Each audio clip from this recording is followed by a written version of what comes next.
Good morning, ladies and gentlemen, and welcome to the show on this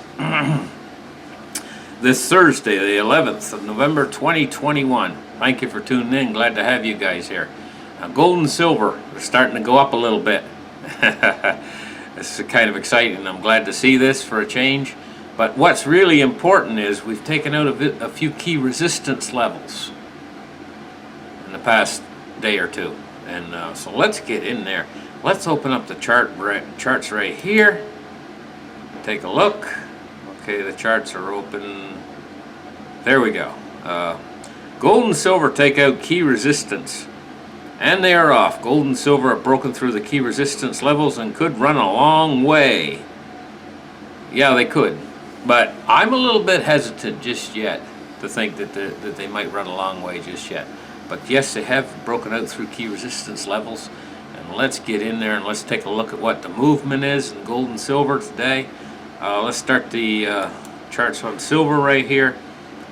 Silver's up 52 cents today, so it's not in the $23 range anymore, guys. It's $25.14 and climbing. It's looking good. It really looks solid right now. Let's take a look now at gold. Okay, gold looks really strong too. It's up $11.50 on the day so far. This looks good. It looks good. You know, I'm going to tell you really, gold and silver have not seen the gains. Cryptocurrencies have seen a lot of gains quite recently. Bitcoin price nearly got up to $70,000, just shy of it. We've seen it backed away a little bit. But gold and silver, they're really they're at the baseline right now, considering the amount of inflation. The Fed is now, like a couple months back, they were saying 4.5% consumer price inflation. Now I think it's over 6%, heading towards 7%. So we got some solid inflation happening right now, and gold and silver still haven't seen the big gains, you know, that they could have. So they might run along. They really got a long way to run, you know. So 1861 for gold today. Let's take a look at cryptocurrency and see what it's doing. 2.85 in the trillions. That's $2.85 trillion for the entire industry. I'll call it an industry now because that's what it is. It's actually a parallel financial industry, parallel monetary system to the regular monetary system, and it's growing. We're looking at a price of Bitcoin today at $64,747. Ethereum's at $4,714. You got all your top coins have been moving up the last couple of days, but it seems like they've just they had a little drop last night, a little drop in price last night, but now they're back up some today. But they're almost $3 trillion for the industry. Let's take a look now at the Dow Jones today and see what it's doing. It's down 90 points on the day at 35,989. And now we're going to take a look at the oil price today. Oil today is at 82.07. It's up 73 cents on the day, or 0.9%, almost 1% for oil. We're on our way to $90, guys, for oil. You know, this is still an oil-based economy. The whole world is actually an oil-based economy. And oil price has an awful lot of reflection on deflation. If we get a little bit of deflation, you also see the oil price start to roll over. Let's take a look at the MOVE index, which has been creeping up lately. It's on an upward trend. It's getting almost up to 80. This is your indicator for stability in the credit markets. And so I don't like to really see it go too much over 80, because that could be an indicator of instability in the credit markets. But you know the Fed will react if it goes too high. Okay, so now let's take a look at bonds and rates today, and we're seeing climbing yields today. This is a reflection of the inflation that we have in the system, which is probably, well, if they're putting in a print of over 6% on consumer price inflation, this means the real inflation rate is probably up around, maybe just add a 10 to it. Probably 16% or something like that right now. Of course, you guys are seeing it in the grocery stores and stuff. I'm going to tell you, where I'm located at right now, I'm noticing that there's not extreme shortages in the stores just yet. And I think this is due to inventory builds.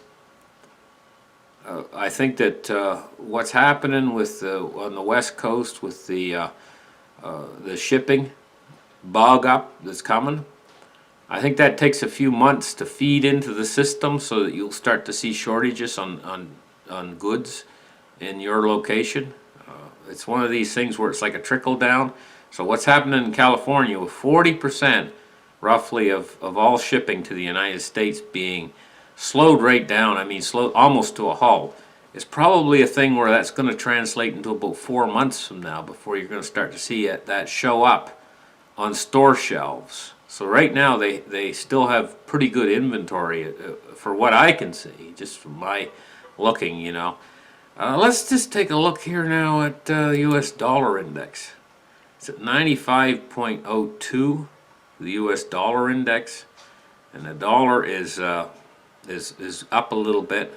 This is the 94s, but this is not to be unexpected because over in Europe, the European Union is what the dollar is mostly being compared against. The euro makes up like 60% of the DXY. And in Europe, you know, I mean, if you're comparing apples against oranges or whatever, the dollar is still the best one of the lot, you know, so the dollar is strong. But the dollar is being buoyed. I call it being buoyed. So anyway, guys, there's not a whole lot happening right now.